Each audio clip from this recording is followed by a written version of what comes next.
Shalom para peserta Bible Study. Kita berjumpa kembali dalam pembahasan Kitab Ulangan. Kita akan membahas dari Ulangan 16 sampai 19. Ya, ini bagian yang kelima ya harusnya ya. Di sini saya tulis 4. Sebenarnya ini kelima. Kita akan melihat bagaimana kekudusan, keadilan, dan kekuasaan harus berjalan di dalam ketulusan.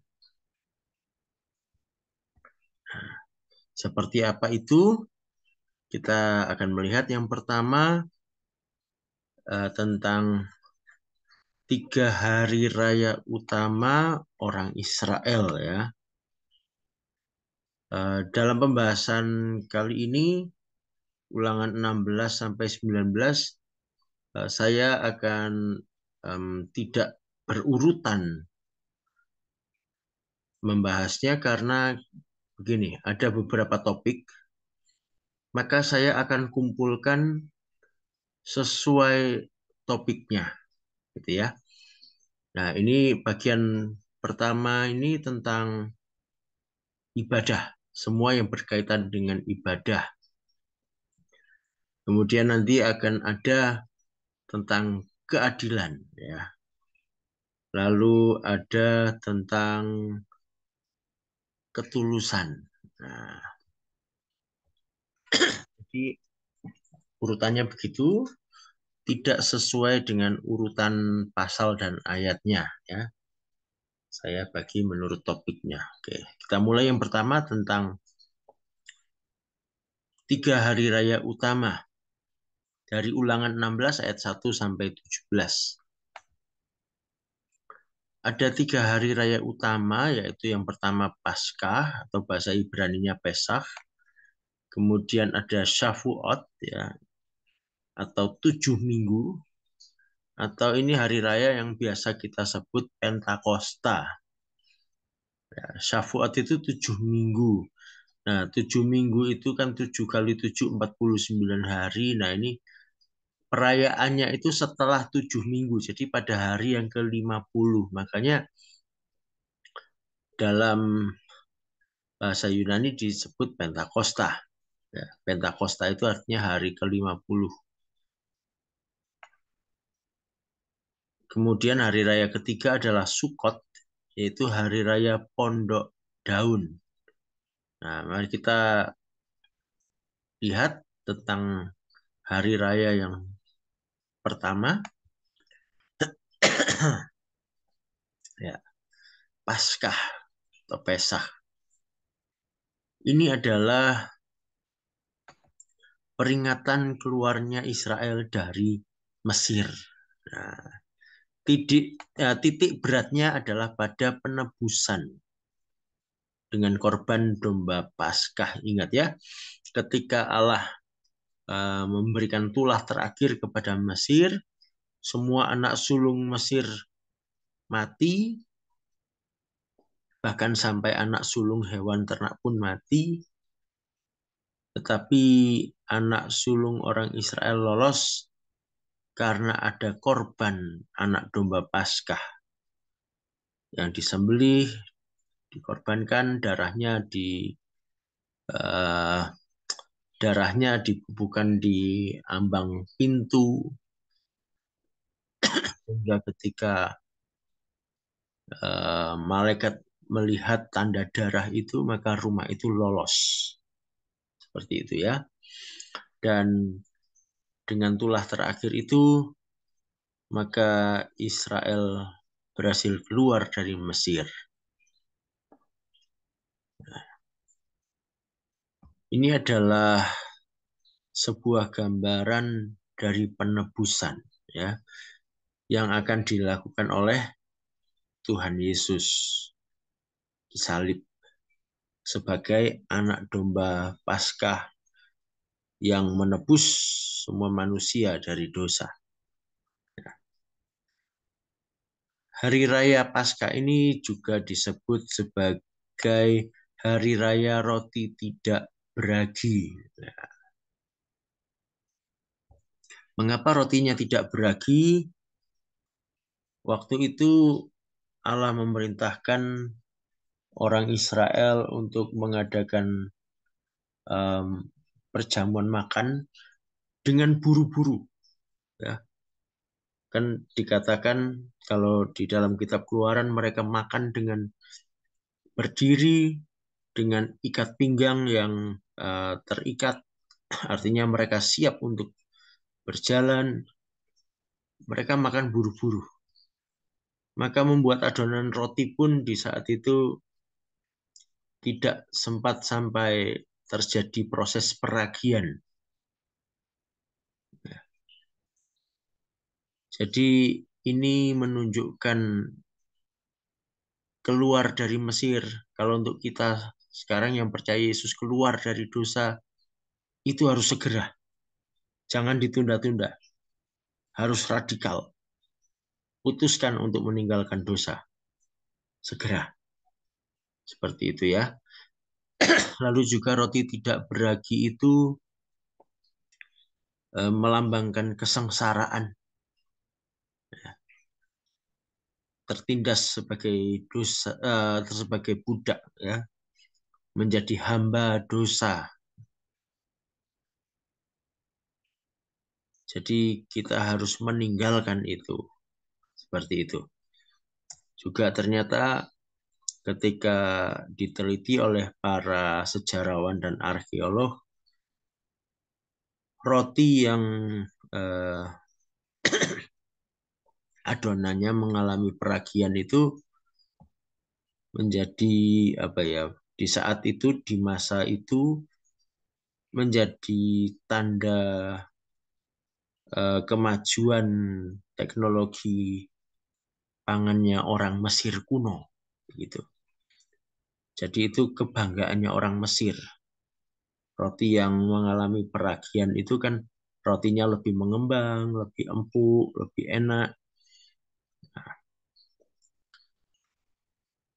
Nah, itu harus ditinggalkan. Orang Israel harus meninggalkan kenyamanan mereka di masa lalu, berkanjang di dalam uh, Mesir. Itu juga melambangkan bagaimana kita harus meninggalkan kehidupan dosa yang mungkin kita rasakan lumayan dinikmati begitu ya. Nikmat tetapi dosa. Nikmat tetapi membawa celaka. Nah, itu harus kita tinggalkan. Nah, perayaan ini dirayakan selama 7 hari. Ya.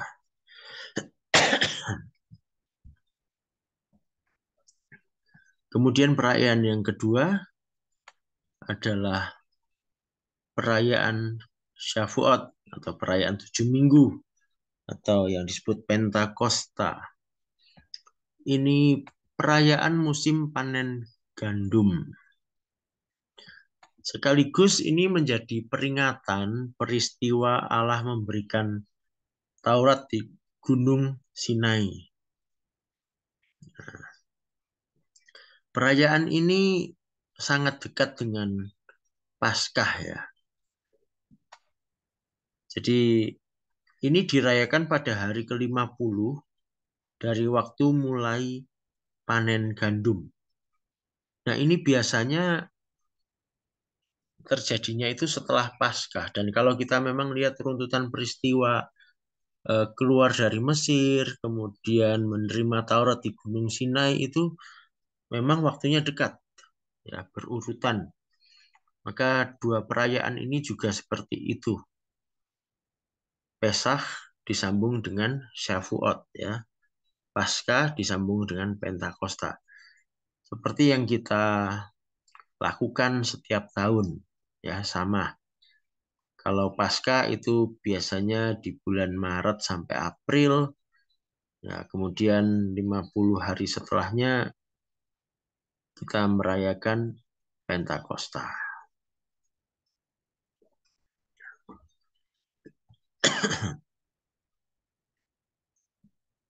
Kemudian hari raya yang ketiga Oh ya, sebelum hari raya yang ketiga, ini Pentakosta itu perayaannya hanya 1 hari ya. Kalau Paskah tadi 7 hari, Pentakosta perayaannya hanya 1 hari. Oke, sekarang kita bahas yang ketiga, Hari Raya Sukot atau Pondok Daun. Apa artinya Pondok Daun? Ini adalah perayaan pengumpulan hasil bumi di akhir tahun. Ini biasanya terjadi di bulan Oktober ya. Lu akhir tahun kok Oktober, ya tanggalannya beda dengan tanggalan kita. Tanggalan orang Israel dengan kita sekarang berbeda ya.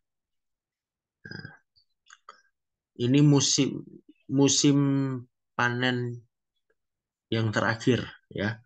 Juga ini musim pengumpulan ini apa hasil pemerasan anggur ya. Ini di bulan Oktober, musim gugur. Nah, sekaligus ini menjadi peringatan bagaimana Allah memelihara orang Israel selama perjalanan di padang gurun.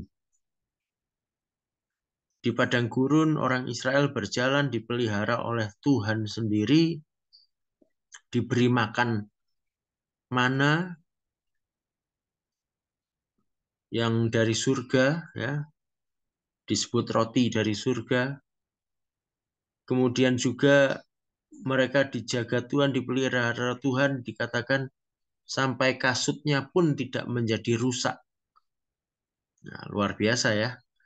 Maka ini diperingati supaya orang Israel selalu ingat pemeliharaan Tuhan. Untuk memperingatinya selama masa perayaan ini orang Israel tinggal dalam pondok yang dibuat dari daun-daunan. Perayaannya dilakukan selama 7 hari. Diakhiri di hari ke-8. Nah, itu ya. 3 hari raya ini punya ketentuan umum. Yang pertama dikatakan ini perayaan ini perayaan sukacita bersama dengan keluarga. Nah, bisa dibaca di Ulangan 16 ayat 11 dan 14. Yang dimaksud di sini bersama keluarga, ya istri, anak-anak begitu ya. Dan juga melibatkan para hamba ya. Para hamba tidak ditinggalkan, mereka ikut dalam perayaan, ikut bersukacita bersama. Juga orang-orang Lewi dan kaum miskin. Nah, jadi mereka ini diikut sertakan, harus bersukacita bersama. Di sini kita melihat bahwa Tuhan merancang semua harus bersukacita. Orang-orang miskin pun diperhatikan oleh Tuhan. Dan orang Israel harus memperhatikan orang-orang miskin yang ada di sekitarnya.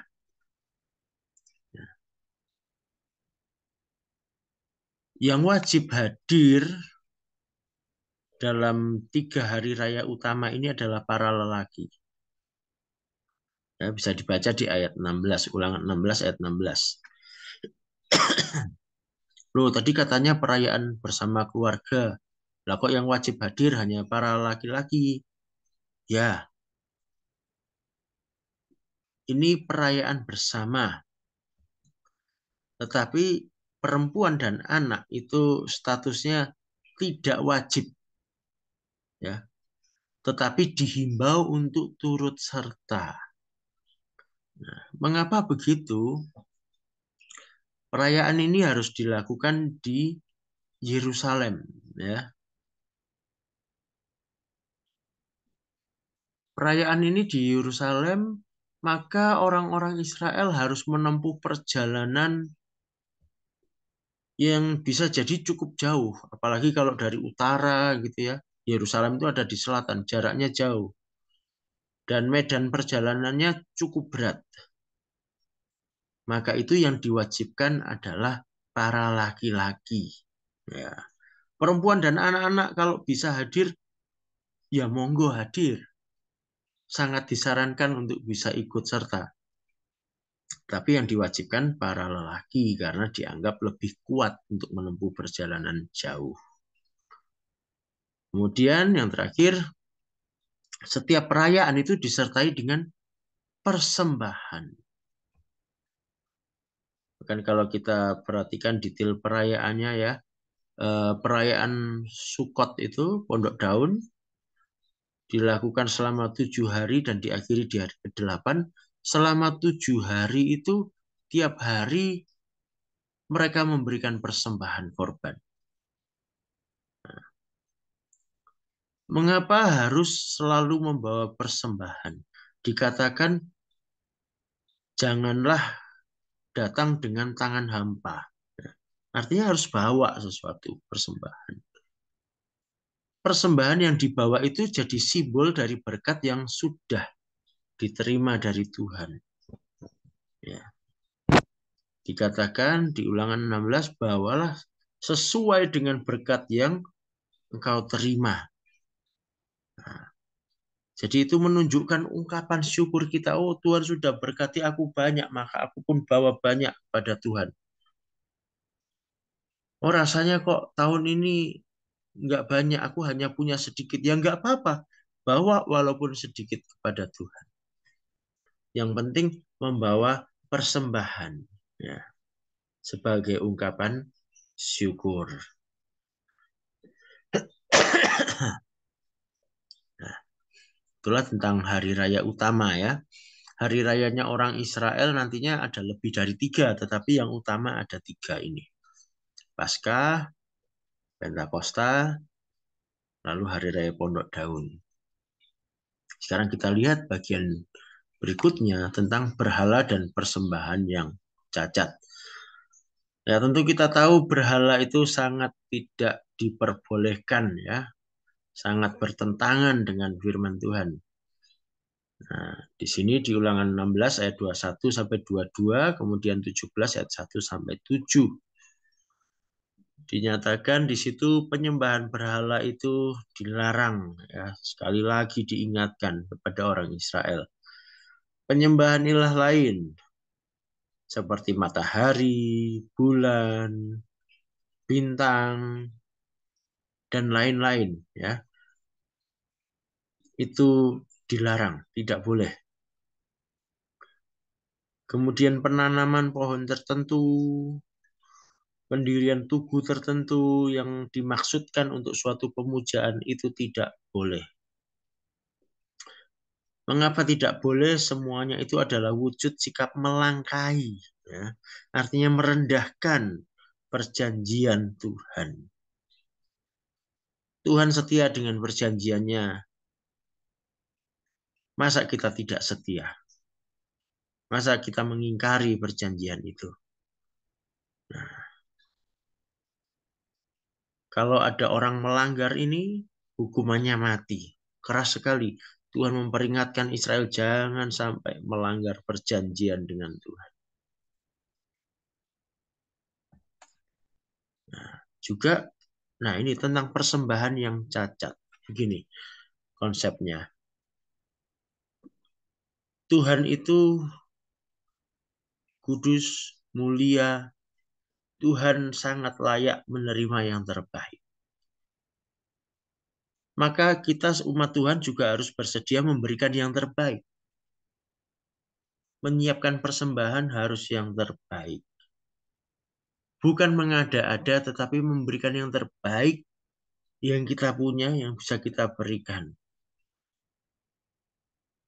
Maka itu tidak boleh memberikan persembahan yang cacat. Nah, zaman itu ya kalau persembahannya hewan ya nggak boleh hewan yang pincang, tidak boleh hewan yang sakit. Ya.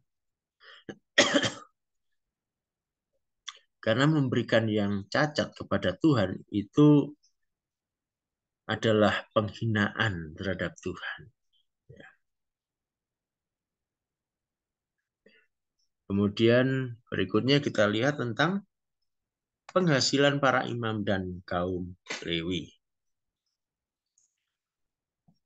Para imam dan kaum Lewi itu mendapatkan rezekinya, mendapatkan berkatnya dari mana?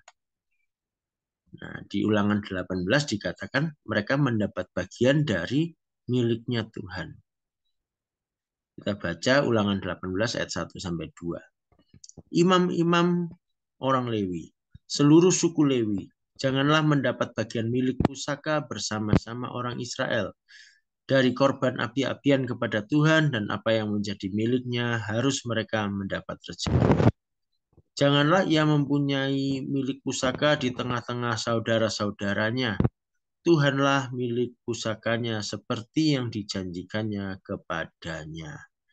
Nah, sini jelas ya.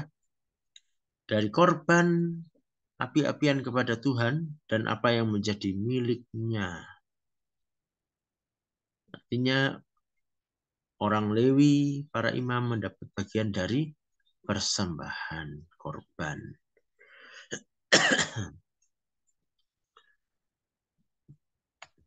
Dan di sini Tuhan menyatakan hak dari para imam dan kaum Lewi itu terjamin, dijamin oleh Tuhan. Orang yang melayani Tuhan dan melayani umatnya mendapat bagian dari milik Tuhan sendiri. Ya. Kalau saudara melayani Tuhan, saudara mendapat berkat dari milik Tuhan. Dibageni berkat sama Tuhan. Luar biasa. Itu suatu kehormatan. Ya. Maka itu, ayo jangan ragu melayani Tuhan. Semakin kita melayani Tuhan, Tuhan pelihara hidup kita. Ya. Karena Tuhan memberi jaminan, mereka yang melayani pasti dicukupi oleh Tuhan.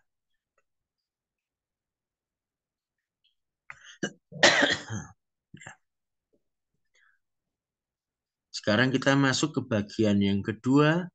Kalau tadi tentang ibadah, kekudusan, ya. Sekarang mengenai keadilan. Nah, keadilan harus ditegakkan. Kita melihat Tuhan memerintahkan sistem peradilan yang adil, ya. Kita bisa baca Ulangan 16 ayat 18 sampai 20. Tuhan sendiri yang menyuruh untuk mengangkat hakim-hakim dan ya petugas-petugas hukum supaya Israel punya sistem peradilan yang jujur dan adil. Tuhan memberi peringatan agar tidak terjadi pemutarbalikan keadilan, ya. Nggak boleh ada fitnah, tidak boleh ada kecurangan, ya. Termasuk praktek suap itu tidak boleh.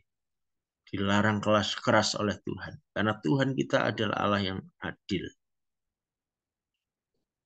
Nah, bagaimana ketika sistem peradilan ini para hakim-hakim yang ada di setiap wilayah, di setiap suku, ternyata tidak bisa memecahkan persoalan, maka persoalan itu dibawa pada level yang lebih tinggi. Level lebih tingginya ini apa? Di Ulangan 17 ayat 8 sampai 13 dijelaskan di situ bahwa pengadilan tertingginya adalah para imam. Nah, para imam yang melakukan proses peradilan di hadapan Tuhan sesuai hukum Taurat. Keputusan para imam adalah dari Tuhan dan harus dihormati dan ditaati semua pihak.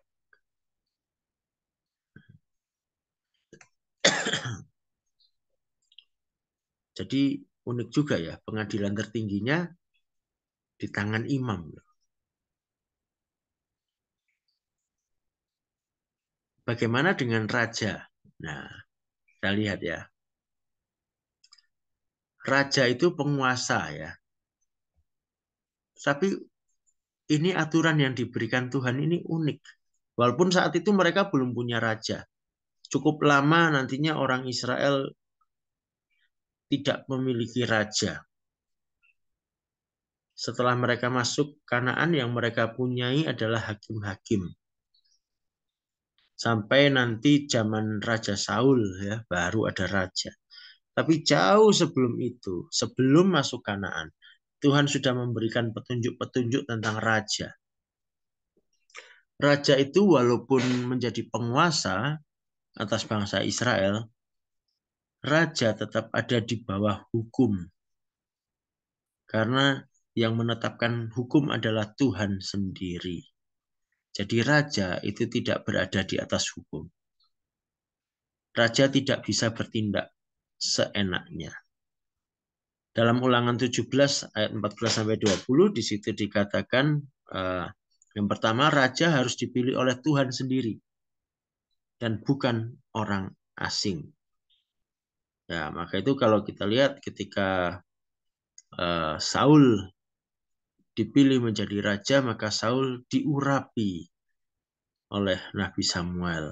Demikian juga dengan Daud, ya. Artinya dipilih oleh Tuhan sendiri. Lalu raja harus tunduk pada hukum Tuhan. Dikatakan di kitab Ulangan ini raja harus punya salinan hukum Taurat yang harus dibaca, dipelajari oleh raja supaya sang raja ini tidak menyimpang dari hukum Tuhan. Lalu Tuhan mengingatkan, raja tidak boleh mengandalkan kuda. Loh, kenapa kok kuda? Ketika itu kuda itu adalah lambang kekuatan. Pasukan berkuda itu kuat. Kuda itu menunjukkan kegagahan, wibawa. Maka dikatakan raja jangan punya banyak kuda. Loh, raja kok nggak boleh punya banyak kuda, tidak boleh punya kekuatan.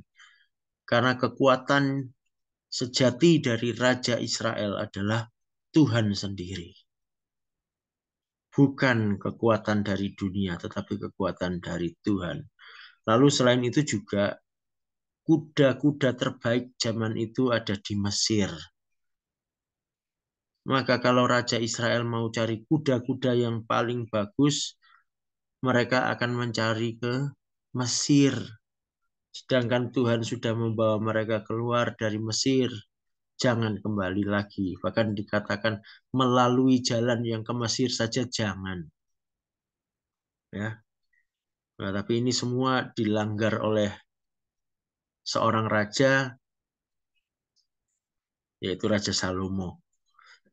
Dia mengumpulkan banyak kuda dari Mesir. Lalu juga peringatan yang lain, raja tidak boleh beristri banyak. Salomo istrinya banyak sekali. Ya. Mengapa tidak boleh beristri banyak? Karena nanti istri yang banyak itu membuat sang raja menyimpang daripada Tuhan. Lebih cinta istri daripada Tuhan, ya. Lalu raja tidak boleh mengumpulkan harta terlalu banyak. Bukan tidak boleh mengumpulkan harta, tapi jangan terlalu banyak. Artinya jadi raja itu jangan tamak, ya, jangan serakah. Yang terakhir jadi raja itu harus rendah hati, tidak boleh sombong. Ya. Raja itu bersama rakyatnya sama-sama adalah umat Tuhan.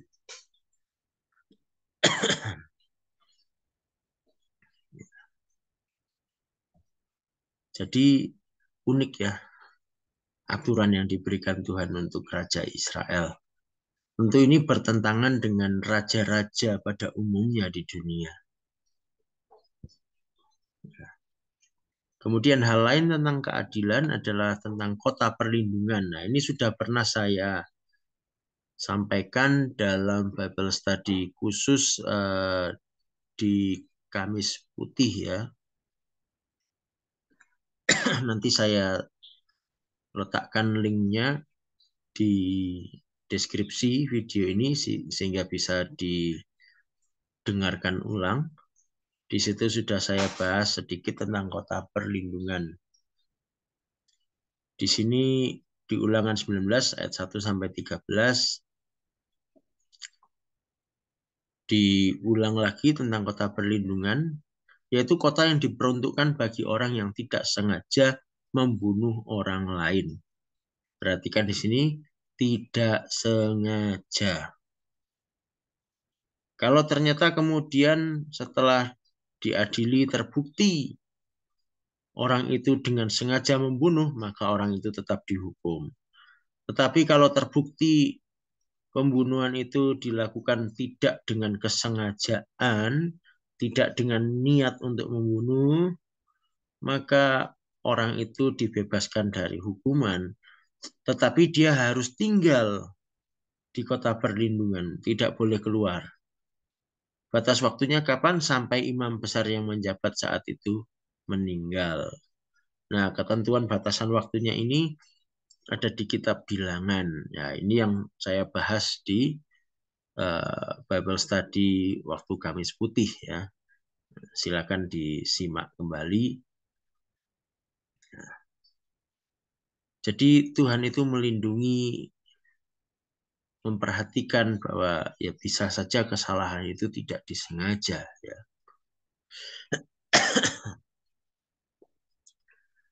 Kemudian satu hal lagi tentang batas tanah. Tanah itu sangat penting artinya bagi orang Israel. Orang Israel itu bangsa petani dan peternak. Dan tiap suku punya wilayah masing-masing. Ada batas wilayahnya masing-masing. Demikian juga tiap warga Israel punya tanah pusakanya sendiri dengan batas tanahnya sendiri. Maka itu di Ulangan 19 ayat 14 dikatakan batas tanah itu tidak boleh digeser. Maksudnya apa? Ya, menggeser batas tanah itu kan gampang sekali, saudara. Apalagi kalau digeser dikit-dikit, nggak terasa tiba-tiba setelah beberapa lama, loh kok tanah saya jadi sempit ya? Tanah tetangga kok jadi lebih lebar rasanya ya, gitu ya. Apalagi zaman itu belum ada sistem pertanahan yang maju seperti sekarang, eh, teknologi pemetaan yang maju belum ada. Gampang sekali terjadi penggeseran. Nah, larangan menggeser batas tanah ini adalah bentuk perlindungan Tuhan terhadap hak milik. Ya. Masing-masing orang harus menghargai hak milik orang lain. Tidak boleh dilanggar semena-mena. Itu maksudnya. Kemudian tentang keadilan ini yang terakhir adalah soal saksi. Ya, saksi dalam pengadilan. Dicatat di Ulangan 19 ayat 15 sampai 21.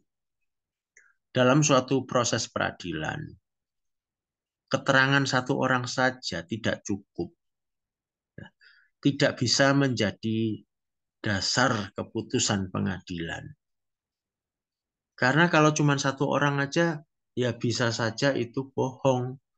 Itu karangan orang itu sendiri.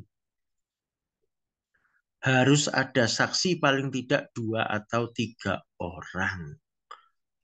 Nah, ini untuk mencegah terjadinya tuduhan palsu, mencegah terjadinya kebohongan yang akan merugikan pihak lain dalam pengadilan.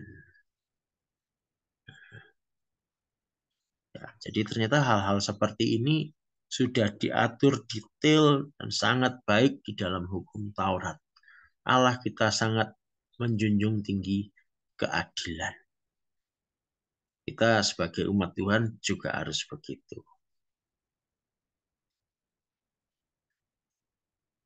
Yang terakhir, nah kita akan membahas tentang dukun dan nabi. Wah, dukun versus nabi. Apa bedanya dukun dan nabi gitu ya. Ulangan 18 ayat 9 sampai 22. Di sini ada larangan tentang perdukunan ya. Di ayat 9 sampai 14 di situ dinyatakan beberapa hal yang dilarang oleh Tuhan, yaitu pengorbanan anak. Ya. jadi tumbal.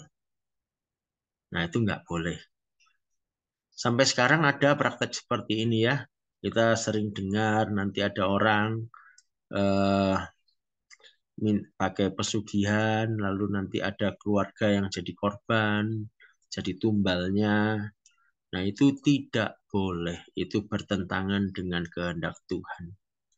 Kemudian praktek tenung atau ramalan, meramal nasib, membaca garis tangan, apalagi kartu tarot, apalagi bentuk ramalan, ramalan bintang,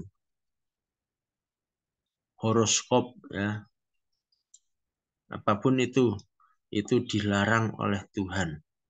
Ya, praktek sihir, santet, mantra, apalagi kalau bahasa kita biasanya ada istilah jampi-jampi, ya.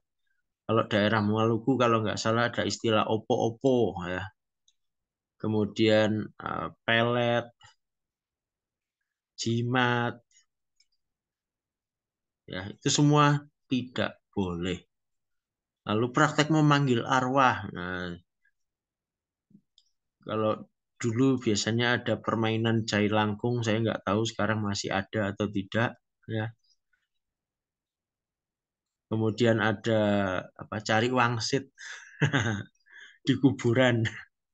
Nah, itu juga tidak boleh, ya. Semua hal-hal klinik seperti ya, itu dilakukan bangsa-bangsa Kanaan dan sekitarnya. Nah, itu dilakukan orang-orang dunia sampai saat ini. Di mana-mana ada praktek seperti itu ya. Dan hal-hal seperti itu mengandalkan kuasa roh jahat. Jelas bertentangan dengan Tuhan kita. Maka kita tidak boleh melakukan hal-hal seperti itu. Nah, lalu apa hubungannya dengan Nabi? Saudara,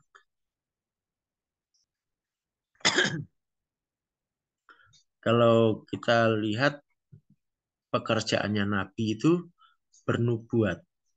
Kadang orang menganggapnya bisa mirip dengan ramalan. Nabi meramal. Ya, bukan ya. Nabi membuat mujizat. Nah, oh sama kayak dukun. Menyembuhkan orang, ajaib. Loh. Kedukun juga bisa loh. Nah, mirip-mirip kan? Nah, kita harus perhatikan. Ya, siapa sih Nabi itu? Apa bedanya dengan dukun? Ya. Nabi itu tugas utamanya adalah menyampaikan firman Tuhan. Di sini dijelaskan di Ulangan 18 ayat 15 sampai 22. Dipilih oleh Tuhan untuk menyampaikan firman Tuhan. Bahasa kerennya bernubuat. Ya. Lalu juga kalau kita lihat dalam kisah-kisah di Alkitab, para nabi itu juga banyak membuat mujizat. Salah satunya menyembuhkan orang, menghidupkan orang mati, dan lain-lain. Nah, tapi di sini bedanya dengan dukun apa?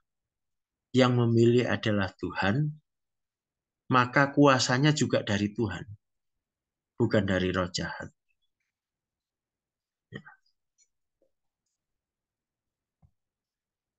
Karena pesan atau nubuat yang diucapkan Nabi itu dari Tuhan, maka harus didengarkan, harus diperhatikan.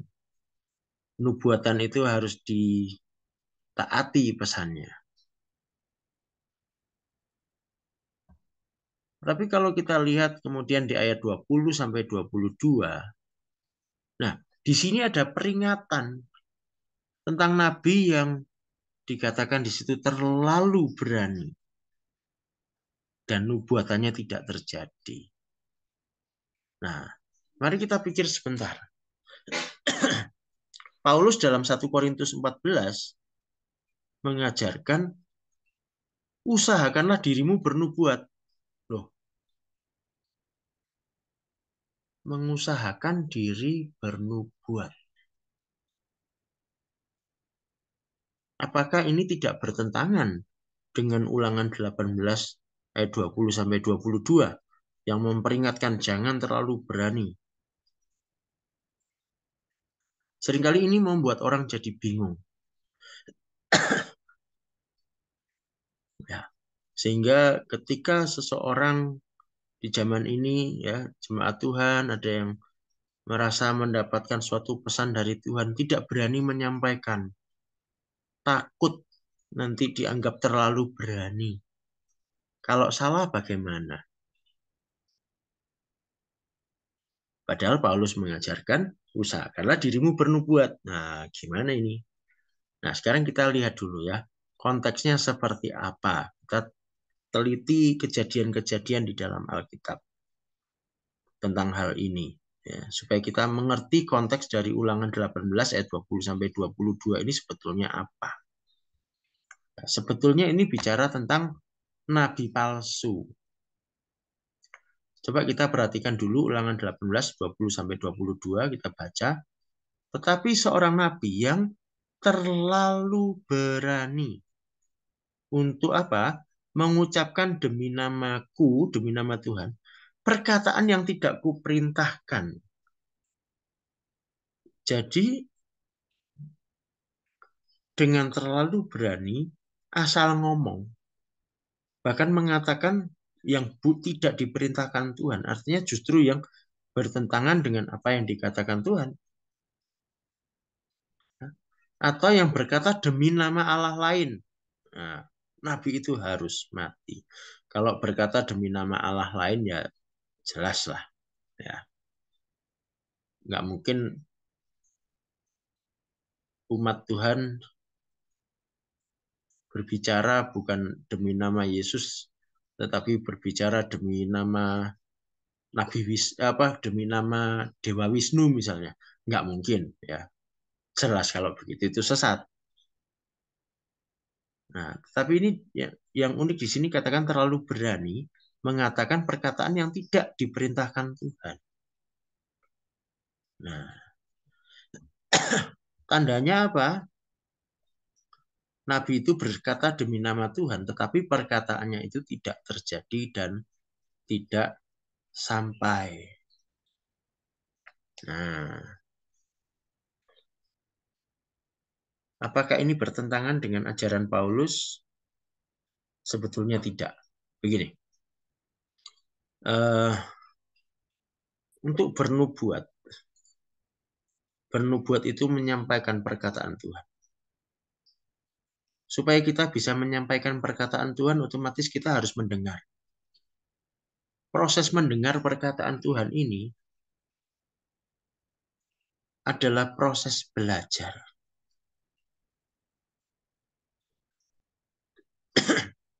Tidak serta-merta kita menjadi begitu peka, kita langsung menyadari, oh ini suara Tuhan ini. Ada proses di mana kita belajar. Roh Kudus juga membentuk hati kita makin peka dengan Tuhan. Seiring perjalanan kita makin dekat dengan Tuhan. Makanya Paulus memakai istilah usahakanlah.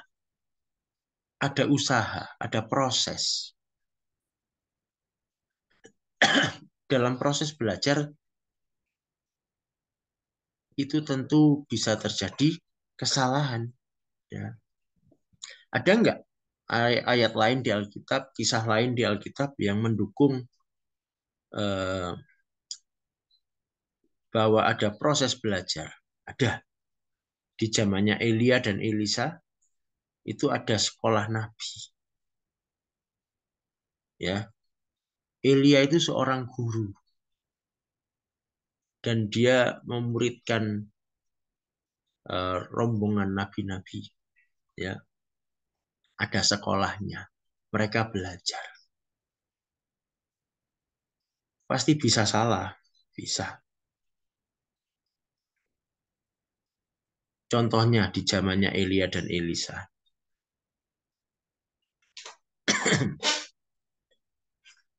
Elisa ngotot mau ikut Elia.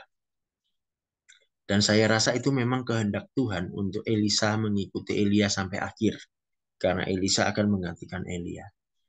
Tapi apa yang dikatakan oleh para nabi, ya, murid-muridnya Elia.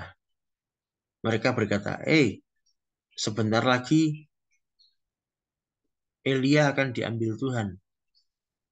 Sudah, kamu tinggal di sini saja.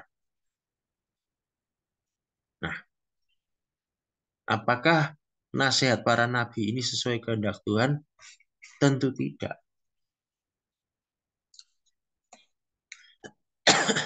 Jadi bisa ada kesalahan. Wah, lah kalau begitu bagaimana dong? Maksudnya ulangan 18 ini apa? Nah, kita perhatikan lagi. Terlalu berani mengatakan yang tidak diperintahkan Tuhan. Nah, kita lihat sebuah kisah. Ada nabi-nabi palsu di zamannya Raja Ahab. Nah, ingat ya, Raja Ahab mengajak Raja Yosafat untuk maju berperang bersama-sama. Kemudian Raja Yosafat meminta untuk dipanggilkan nabi untuk bertanya kehendak Tuhan apa. Kemudian dipanggillah seorang nabi, dan nabi ini ternyata berkata, jangan maju karena pasti akan kalah. Wah, Ahab marah. Dipanggillah juga nabi-nabi yang lain. Nabi-nabi yang lain semua berkata, oh maaf, terbalik, ceritanya terbalik. Yang dipanggil nabi-nabi, ada banyak nabi yang dipanggil dulu oleh Raja Ahab, tapi mereka semua berkata, oh maju saja, engkau pasti menang, Tuhan memberkati, Tuhan memberikan kemenangan. Tetapi Raja Yosafat merasa dalam hatinya tidak sejahtera, dan Yosafat meragukan perkataan nabi-nabi itu. Lalu dipanggillah satu nabi lagi. Nah, satu nabi ini justru mengatakan hal yang tidak menyenangkan, ya. Jangan maju, kau pasti kalah. Nah, yang mana yang benar? Ternyata pesan yang betul justru dari satu orang ini yang berkata, engkau pasti kalah. Lah yang lainnya berkata engkau menang. Nah, inilah nabi-nabi yang banyak itu yang berkata engkau pasti menang. Mereka mengatakan nubuatan yang palsu, bukan dari Tuhan. Mengapa begitu? Mereka ingin menyelamatkan dirinya sendiri, mengamankan dirinya sendiri, dan ingin menyenangkan manusia supaya Raja Ahab senang. Maka mereka berkata, oh, kamu akan menang. Nah, inilah yang dikatakan terlalu berani mengatakan yang tidak diperintahkan Tuhan. Ngomongnya ngawur dengan niat yang salah. Niatnya bukan untuk melayani Tuhan, bukan untuk melayani umat Tuhan, tetapi mencari keuntungan sendiri. Inilah nabi palsu.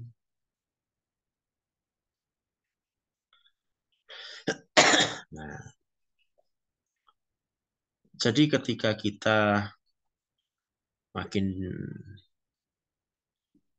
belajar melayani, ya, kita makin dekat Tuhan, ada saatnya Tuhan memberikan kita sebuah pesan, kita merasa mendapat pesan dari Tuhan, boleh sampaikan saja, asal niat kita tulus.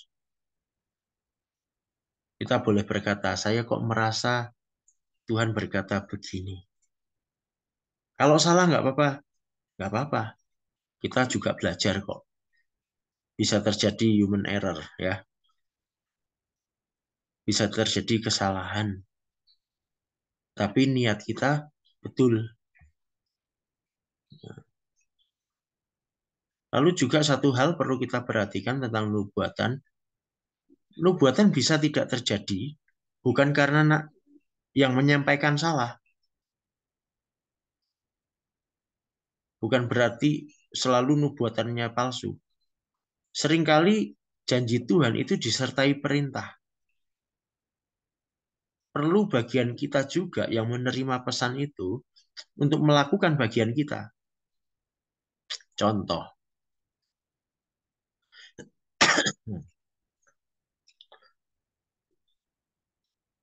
contohnya begini. Suatu saat terjadi ada seorang janda datang kepada Nabi Elisa. Dia minta pertolongan karena dia berkata, eh, dia punya hutang dan tidak bisa membayar. Lalu Nabi Elisa berkata, kumpulkan kumpulkan botol-botol, gentong-gentong. Lalu itu di rumah janda itu ada minyak sedikit. Tuangkan minyak itu ke wadah-wadah yang disiapkan tadi. Lalu janda itu melakukannya dan mukjizat terjadi. Semua wadah yang disiapkan itu terisi dengan minyak. Jadi janda itu punya minyak cukup banyak. Dijual bisa untuk membayar hutang dan membiayai hidupnya. Apa yang terjadi kalau janda itu tidak melakukan? Tentu tidak terjadi mukjizat. Jangan lupa, seringkali janji Tuhan disertai perintah. Nah, itu yang saya sampaikan hari ini. Saudara-saudara, cukup panjang karena memang cukup banyak pasal yang kita bahas. Kalau kita perhatikan semuanya itu tadi, kita bisa melihat bahwa kekudusan ibadah itu perlu dijaga, tetapi juga keadilan perlu ditegakkan. Ya. Kekuasaan harus dijalankan dalam kekudusan dan keadilan juga, dan semuanya itu harus dilandasi sebuah ketulusan, kemurnian hati untuk melayani Tuhan, untuk melayani sesama. Baiklah, kita akan berjumpa dalam sesi diskusi. Silakan sampaikan pertanyaan-pertanyaan dan tanggapan-tanggapan. Nanti kita bahas bersama-sama sehingga kita semua bertumbuh bersama. Tuhan Yesus memberkati.